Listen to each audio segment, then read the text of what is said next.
Hey folks, welcome back. My name is Dan Fernandez. This is the Fun with .NET session. So I love this stuff because we get to actually play with .NET and show you some of the cool things on how our different technologies, whether it's communicating via Windows Phone, and we're going to be communicating to our Lego, or how we can do things like actually use Azure. And let's just get right into what we're going to show.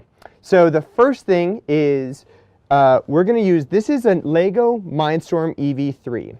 So this is something you can buy today, and I'll just quickly go through it. But what we're going to do is spend some time writing an app using just a regular Windows Phone 8 app, communicating via Bluetooth, and actually sending commands to this robot. We have a .NET API that's available open source, our friends Eric Javier, Clint, Ruckus, Brian Peake, and I all worked on having this library, and it's available on NuGet as well. And it allows you to control motors, meaning we can drive this, and sensors as well. And we'll get into this once we get into the demo. Second part is we're going to use SignalR. And what SignalR allows us to do is have real-time messaging with the server. So we'll be able to, from a browser, be able to drive this. So now it's browser. This thing is listening to a centralized SignalR hub, receiving messages and relaying it on. So, and the coolest part is you as a viewer will be able to drive this robot anywhere in the world so long as you can open up a web browser. So first things first, here's the Lego demo we're going to show. So we are going to be communicating via Bluetooth, and our API supports both desktop WPF applications, Windows Phone applications, and Windows Store applications in a choice of languages, right? So for Windows Store, we have C++, C#, Visual Basic, and JavaScript. For our demos, we're just going to use C#, but we've been talking too much, so let's get into code. So the first thing is, let's actually just show the sample app that ships with this. So you go to Lego EV3, you download, you will see this set of sample apps. And let me just click Run. And I'm running the WinRT application. And you have a choice of how you actually want to connect to this robot. So for this case, USB, Bluetooth, or Wi-Fi. Now this connection type is dependent on how you're connecting, so I'll give this a second to connect here. And we're actually connected. So this is a Windows Store app on my laptop over Bluetooth, talking to here. So let's look at what this screen shows. And if we look really closely here, I don't know if you can see, in the very front there are these numbers, 1, 2, 3, 4. This little thing is a touch sensor, and it's plugged into 4. And this little thing is the ultrasonic sensor, and it's plugged into number 2. And what we can do is actually read the data and set how we read data from here. Now on the back, we have 2 motors, one on the left and right, and they're plugged into C on the left and B on the right. So that's what the Mindstorm looks like. If we look at our screen here, and I'm not sure if we're actually seeing this very well, but we have 2 ports, large port B and port C. And what we can do is actually send in a value. So here I'll just click 50% power for 2 seconds. And then I'll do the other one, which moves it around. And the nice thing is this tells you whether something is empty and the type. And you can, of course, change the mode. So if you look over here, we can set degrees. And this, instead of, is like more of like a step motor. Instead of going for a certain amount of seconds at a certain power, now it's going to go a certain number of degrees. And you can see that just moved it. So a couple other things that you can see here is reading the raw sensor information. So this is the basic application. Really shows you, let me make sure that it can actually talk to the device, find out what's plugged in, and then be able to change some of the configuration. But me as a developer, I want to actually write my own code. So we're going to switch projects to our own project. So let me see if we can make sure to duplicate so everything looks great on both screens. Awesome. Okay. So what we're showing here is, top level is a main page for a phone with forward, back, left, and right buttons. And these are just regular buttons, and then some text blocks. So the forward, back, left, right, we're going to send commands to control the motors. And the text blocks, we're going to, instead of sending commands, we're going to receive commands and find out what those sensors are doing. So if we look at the XAML real quick, and I'll just full screen this, and we'll zoom in, and maybe we'll just double click on the XAML to show that real quick. So each of these button clicks has a very specific name that we're using, forward, left, right, back, and that is important, but they all go to the same button click event. And I'm just going to click Go to definition. And you'll notice what we're doing is basically converting the name of the button, get the name of the button, and convert it to this thing called a drive command. Let's actually take a step back and just look at this whole thing in Solution Explorer.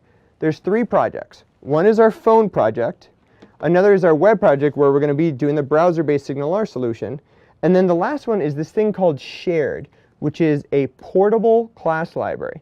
And what that allows me to do is I want both the website and my phone app to have a set of .NET types that I can use across both.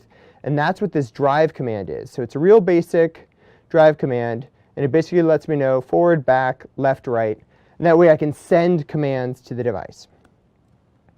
So let's switch back to our main page. Now to actually connect up, we have this thing called the Lego wrapper. And this is what we're going to be implementing. So first things first, let's actually go into what we're going to do to just connect. So all we want to do is write our code, connect to it, and we'll just play a sound versus then start mapping different values. So to play a sound, what we're going to do is, and actually just real quick, what I've done before here, just so everybody sees what you can do, there's 2 libraries, and again, you get this via NuGet. But one is the platform-specific one, which will be phone, desktop, or WinRT. And then there's a shared one, and that's the common thing that is common across phone, desktop, or WinRT. So you'll want to reference both. And I should have both referenced in my project as well. So we see that core and that phone. And, OK. So what we're going to do first, when we do our async task, what we'll do is just, I think I don't have a brick created. So let's actually create one. And we'll say public brick. And I'll just call this Lego brick. And that is what represents this Lego EV3 brick. And now what I want to do is just create a new one. Actually, I'll create it in the connect. Lego brick equals new brick. Now, one of the things is each different device has a different set of communication protocols that it supports. So for example, for a desktop, you could actually plug in something via USB. And this has a small port on the back, so you could actually send commands via USB. Since we're using phone, there's no USB to USB connection, so we're actually going to use a Bluetooth connection. So we'll set the Bluetooth connection there. So we've set the Bluetooth connection, and I'll basically tell it to always send events.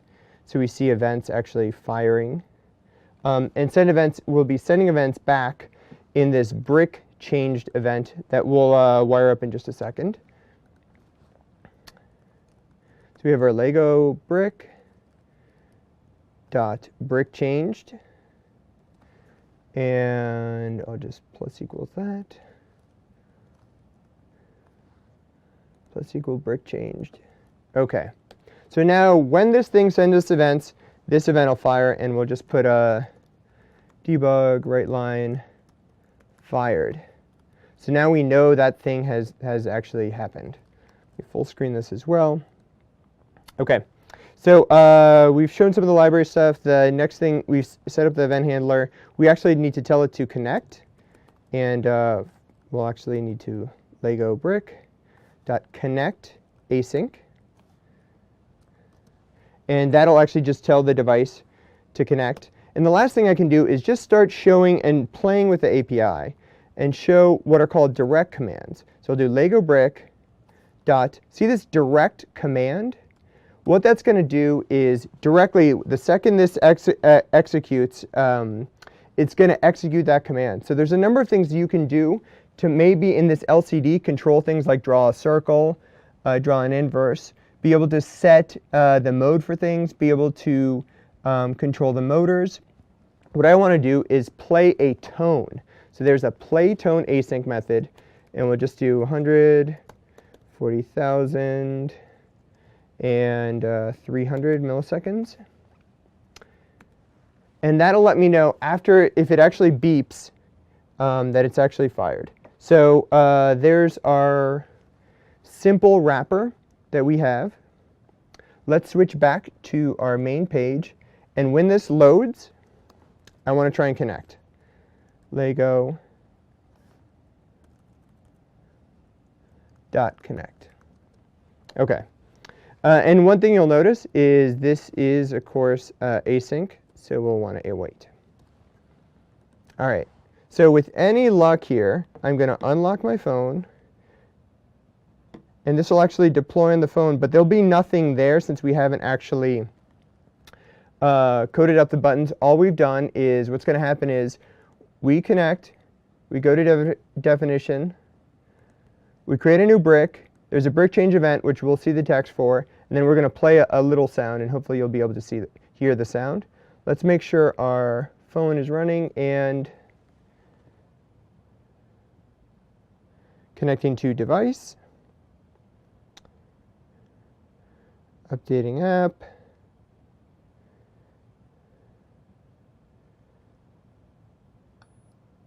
So you did hear that beep, and you see the fired event being fired here. And one thing actually to note, I did notice we were on the wrong page, but we definitely hear that stuff. We can just change the WP manifest because that was going to our next demo. But before we do that, we'll make sure we're loading the main page.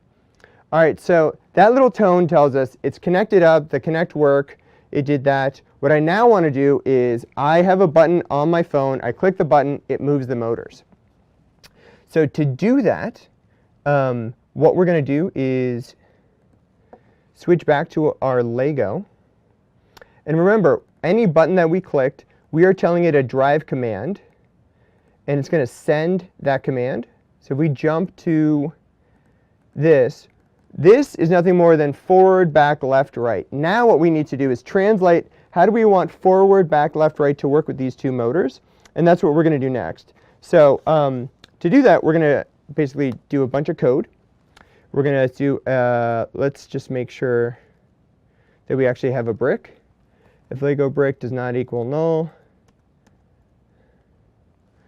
oh, actually we'll just do equals, and then we'll just return. Okay. So this assumes we actually have a brick that we're talking to, and what I'm going to do is just switch, and I'll do the snippet, so it'll do the code spit for me. Switch on command. So notice, it now tells me these are the things I need to do. When I have a forward command, I now need to send a command. Now previously, we showed the direct commands. Now what we can do is actually batch a command. So instead of just sending one at a time, I want to send two commands to control both motors to have them move forward. Now, to do that, we're going to say Lego brick. You see we have batch command, and we'll do batch command dot turn motor at power for time. And let's full screen this just so we get a little more real estate. Turn motor at power for time. So the first thing we need to do is tell it what motor, and there's B and C. So, and then we need to set a couple of different values. So rather, I'm actually going to jump up here and just set these as hard constants for what speed and stuff we want. So we'll do a constant, and these are uint quarter speed, quarter second, which is the time. That'll be 250 milliseconds. Public const. And we'll do 1 second. And this will just make it a little more readable for us. And then the speed. So now we know how long, at what speed we want to do.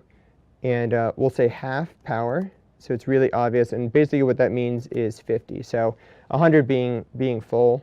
Full forward, negative 100 being full backward, 0 of course being stopped. Okay, so For motor C, I want to give it a power. Well, I'm going to tell it that half power. And I need to give it how long I want to do. So for this one, we'll do, why don't we do 1 second? And then whether I want to tell it to do a hard break at the end, which is an option for us. From an API perspective, I don't care, so I'll just say false. Now, I'm going to copy and paste this just a couple times. So now, oops, fail. OK. I now have motor C, motor B. They're both going 50% power for 1 second forward. Well, how do I do backwards? And I'll make that really easy. We'll go copy, paste. Oh, actually, one quick thing even before this. Let me actually do this real quick, which is just times by -1. So now 50 becomes -50, and -50 means 50% power backwards. Now here, I've batched these commands. I haven't actually sent them. So what I want to do is just before I forget, is Lego brick batch command. I think it's send async, send command async. And we do need to await that. OK, this will send whatever set of commands. So forward half power, this is just times -1. Now things are a little different for tank style driving. Now if you just did power straight here, it would kind of move here. What we can do is reverse. So one goes forward, one goes backwards, and that'll basically speed up the turn. And same thing this way. This one's now going backwards, this one's now going forward, and hopefully I didn't destroy this guy. So let me just show you basically what that would look like, and I'm just going to copy paste as we learn how to do tank style driving, things to add to your resume. So for C, I'm going to keep it -1, and for B, and in case this mapping is incorrect, and actually I don't want to turn for that long because I may be doing kind of precise turns. So this is where I'll use the 1/4 second for how long to actually turn. OK. And the final copy paste here is, we'll just make this real simple. And formatting is ever so important. I'll just change B and C here. OK. So we've written a lot of code, but it shows us how we can control the motor, how we can set values. Let's actually give this a shot, and we'll see if we can get things working. So I'm going to aim this here. It's now deploying the app to my device. I should hear the beep when it's ready to go. So there's the beep, and I'll just try pressing a button here. So what you see here is I'm going to press right, and you notice it's actually going right. And it may look opposite to you, but at least behind it, it is the right angle. So as I move here, forward, and of course back. So awesome. We now see a way that we can send multiple commands in a very simple .NET API to batch things up. And now, again, you can, even though we've done 2 commands, you can imagine doing, a full dance routine, the up, up, down, down, left, right, left, right. You can batch all of that stuff and send it at one time. So next thing I want to do is, we've been talking this way. How do we receive data? And I'm going to zoom out a little. And that's with this brick changed event. So what the brick changed event is basically going to allow me to do is be able to listen to events. And I think the one thing I wanted to do was, this is actually the Legos brick changed. What I want to do is I have my own brick change, and that's so people can kind of listen in to mine. So I'm almost forwarding this event. So what this will actually look like if brick changed does not equal null. What I want to do is just basically call brick change. And the sender will be me, and I'm just going to forward that on.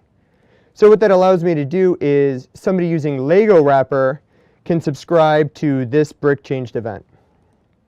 Let me just build this real quick. We'll switch back to our main page. And how about here? We'll subscribe to Lego.brickchanged plus equals Lego brick changed. So now we actually have this data in our XAML page, and now we can just map this to different values. So we'll say text.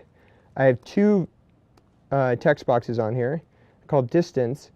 And what I want to do is use this thing called the ultrasonic sensor. This, what it allows me to do is get the number of centimeters that this thing is, the actual sensor is far away from.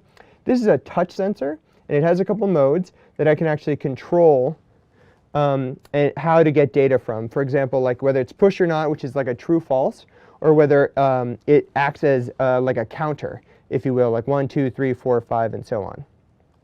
So to be able to do this, we have this brick changed events, and what I can do is ask it, what port do I want data from? And if we look at our back, this one is plugged into ultrasonic, is plugged into number 2. So we're going to look at ultrasonic number 2, and then number 4 for the touch. So, and kudos to our awesome cameraman, Larry, for being in here and struggling to film this.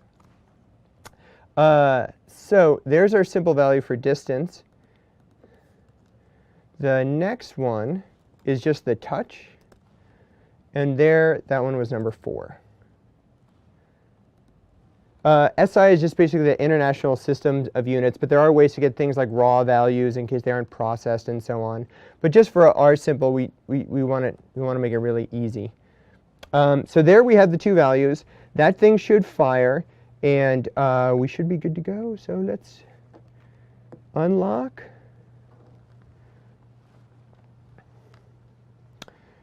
Give this a second. Stay on target. Wait for the beep. Okay.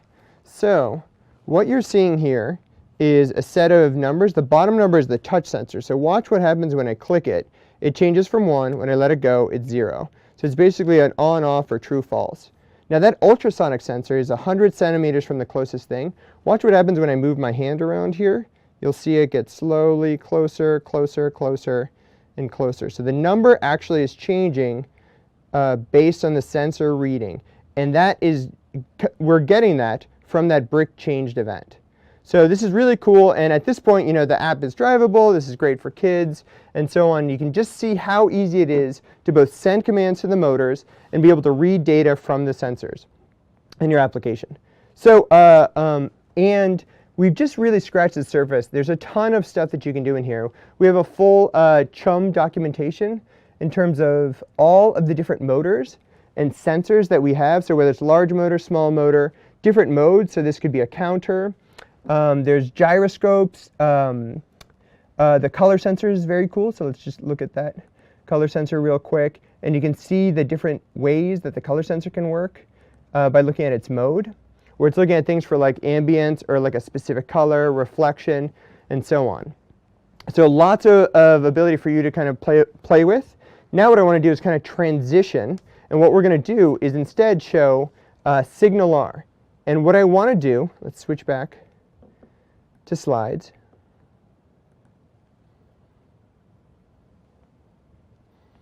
Is I now want to, this has been Bluetooth to device. Now I want to do is drive this via a web browser. That web browser could be anywhere. So I'm going to be using localhost. But I want a way to communicate for my .NET client, which is my phone, to receive commands from the server and then forward them onto Lego. I want my web browser to be able to send it via JavaScript. And the clear solution here, especially for rich data type support, is to use Signal R, which is real-time messaging and not polling. Meaning I could have set up a web API and just basically had my phone polling, waiting for a new command. Instead, what Signal R does is messaging. It does a number of things. There's an entire session tomorrow by Damian Edwards for it, so I'm not going to spend time on it. But the point is, what it allows us to do is do messaging between a browser and my phone, and I can easily exchange information real-time messaging as opposed to the phone always having to call out to the server to wait for stuff. It'll listen and then be able to send it. So here's what the demo is going to look like. So I have a laptop. The laptop is going to communicate via Wi-Fi to my SignalR machine, and this could, for example, be somewhere else as well. SignalR is going to receive something via JavaScript that it sends over and says, I want you to drive forward. So SignalR gets it and then sends it to all the clients that are listening, which will be my phone. And my phone is just hitting this website. Once it receives, this message goes this way. So I now know to go forward. And then it does basically the same exact Lego wrapper that you saw. It'll send that forward via Bluetooth to the actual device. Now, to get this to work, you do need to do a couple things. First off is, let me make sure to switch our perspective back to duplicate. And PowerPoint is not responding, which means I will ignore it. But what you need to do is install World Wide Web Publishing Service full IIS on the machine and do the firewall hole so that your phone can talk to your specific IP address. So in this case, I'll just do a quick IP. You'll see that I am at 10.105.3.177. When I go to my app, I have to have that same number. Let me just collapse this, and I have it in app.xaml, 10.105.3.177, and then my virtual directory. So I have that. Now what we'll do is change the start page to SignalR drive.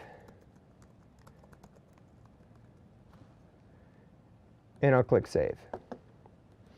That'll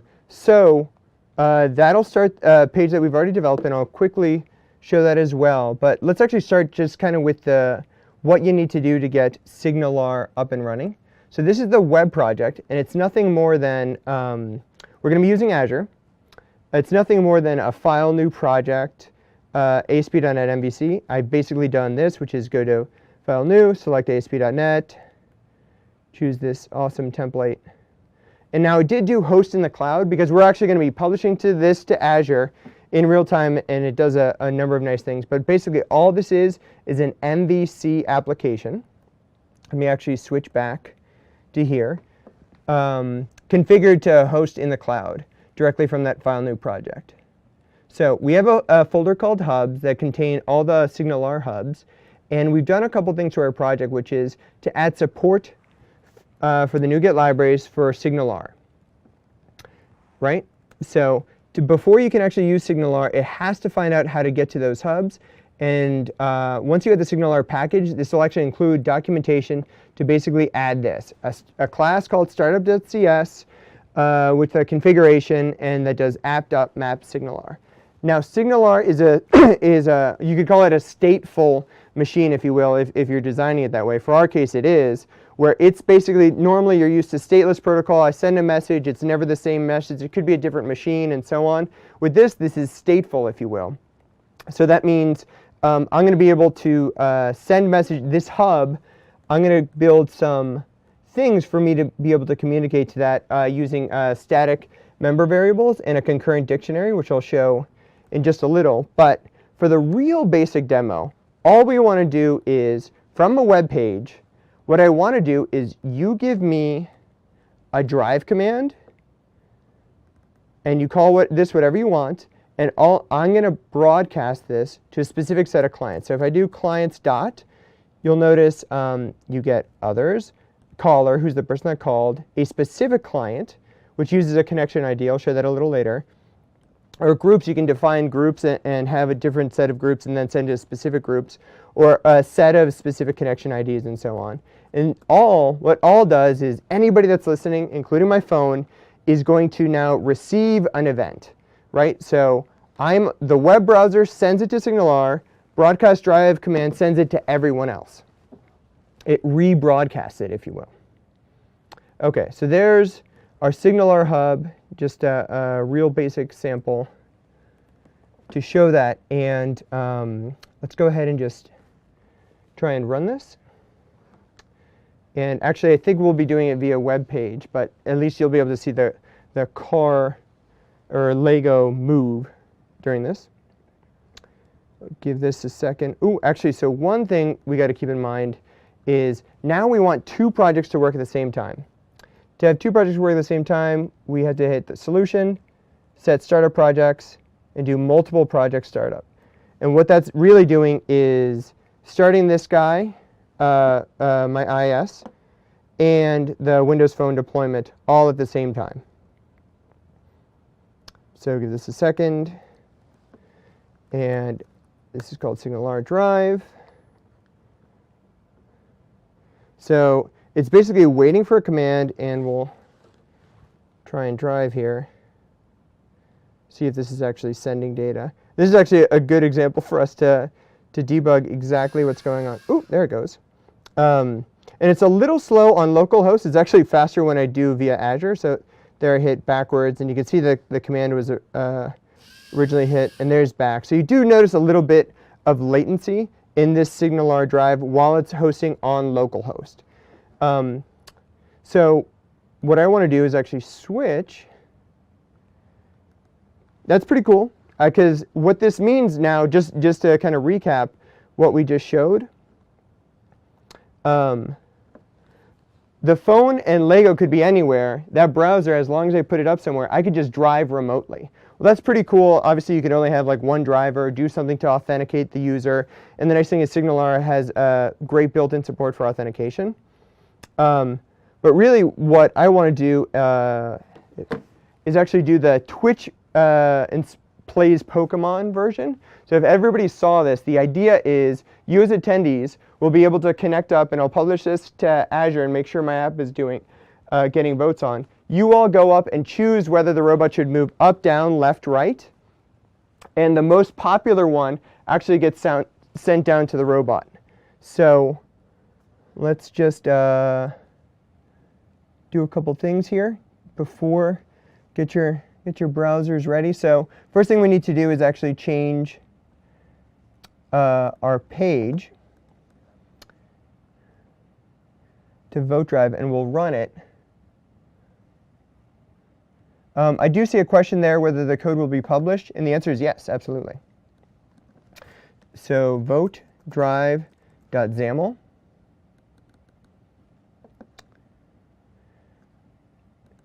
So because we're changing the URL, I don't want to use my local. What I want to do is use my deployed Lego bot Azure websites, which I'll publish. And the nice thing is, when I did that file new, remember that file new website is free when you did it directly from Visual Studio. It actually did a provisioning for me, so now I can just deploy my app multiple times, and I'll just click Publish right here.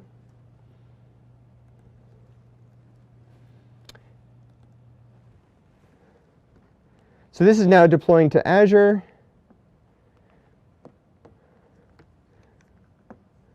So the website is now live. I now need to actually make sure that this thing is listening. I'll give this a second. Ooh, let me make sure to duplicate the screen.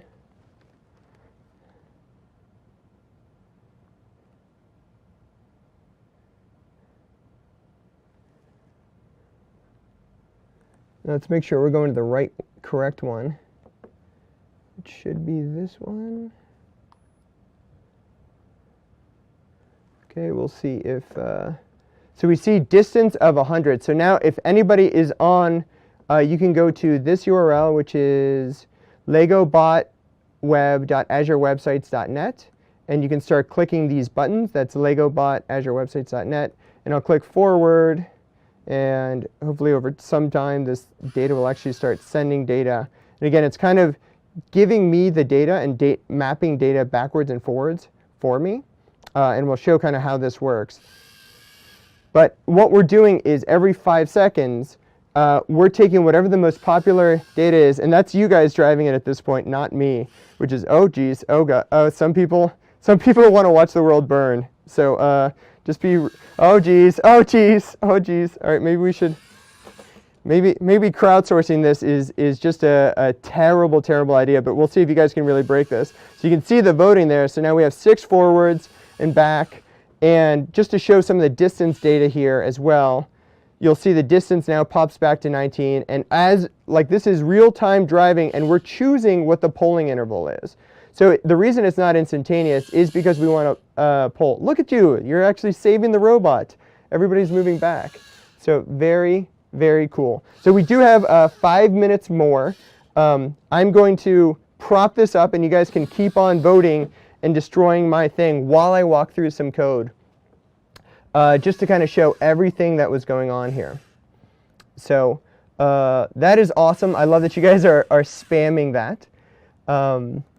What I'm going to do is go back to our hub, because this hub is just a little different than the other hubs that we had been showing. So this is called the Vote Drive Hub, and I'll full screen this. So now what I'm doing is I'm storing data, your votes, in this thing called storage. I have a voting timer and a number of things that the voting timer needs. So one thing, and this is kind of unique, even though the hub is always on and these statics don't go away, this constructor gets called multiple times. So I only want one timer, and I want that to fire every, let's see, 500 milliseconds. It's going to get new data and send data back and forth. And what this is going to do is wait until about 6 of those have happened, and then it's going to send the command to the phone to run. And that command is going to be whatever the most popular command is here. So what that means is timer elapsed. You'll be able to see the votes. 6 times 500 milliseconds, so it's like every 3 seconds. It's now updating that web page every 3 seconds, send the real command over here. So you all are able to see the votes every 3 seconds and then be able to choose how to drive this. So how are we actually doing things? First thing is this hub receives data. So the data it's receiving, this phone sends the distance so that you all are seeing the distance.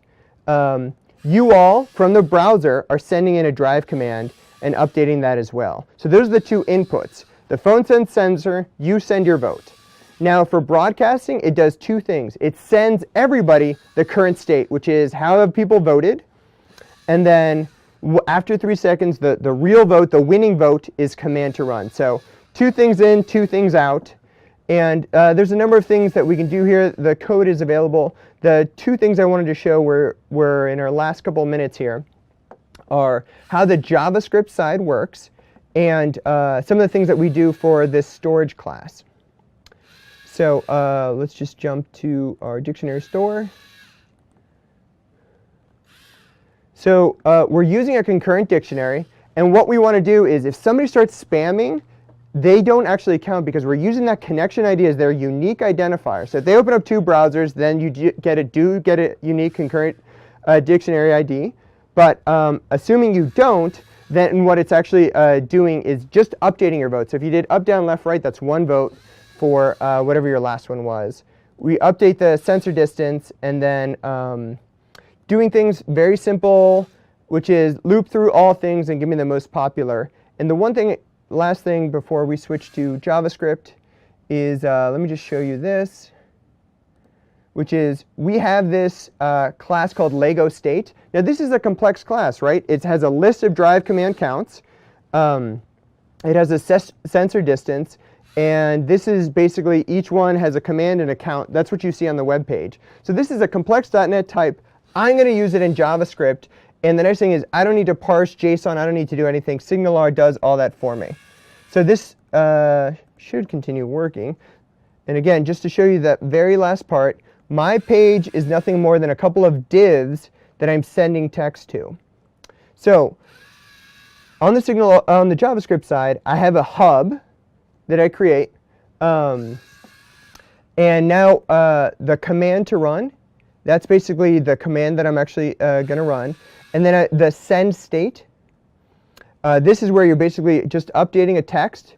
What's the command, : what's the count of that? Command count. Because JavaScript doesn't have enums, I actually built my own quick lookup there. And here's basically how you're voting, which is once it's actually started a connection, add a button click event. So when you're clicking that up, down, left, right, it sends to the server, send drive command. And this value actually represents 0, 1, 2, 3. The next thing is SignalR did all the things of making that 0 into forward, the 1 into back, and so on using enum mapping. And all of this is that same .NET rich type that I do state dot, and I'm able to see the values. I'm now able to walk through a collection, be able to see all the different data types. And all that's really just JSON over the wire that I can read through. So a lot of cool stuff here. The samples will be available online. I'll also be available in the Jabber for those of you who have questions. And I know we need to shut down, so I really appreciate you all. There's so much cool stuff that we can do with .NET. And definitely have a good time on the next talk, which I think is going to be Connect with our friend Ben Lauer. Thanks.